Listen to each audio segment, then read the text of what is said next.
Di balik akar pohon besar, hidup seekor anak semut bernama Sima. Ia kecil, baru belajar mandiri, tapi semangatnya tak kalah besar dari siapapun.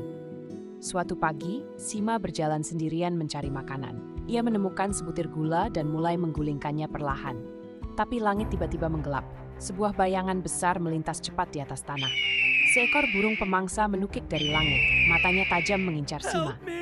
Sima tak bisa lari begitu saja. Ia berbelok ke arah semak, menyelinap di antara akar, lalu menendang gumpalan tanah ke udara. Debu beterbangan, burung itu kehilangan arah, terbang menjauh sambil menjerit marah. Sima selamat. Ia mungkin kehilangan gulanya, tapi hari itu ia membawa pulang sesuatu yang lebih berharga, keberanian. Dan sejak saat itu, nama Sima dikenal sebagai semut kecil yang tak pernah gentar, bahkan pada ancaman sebesar langit.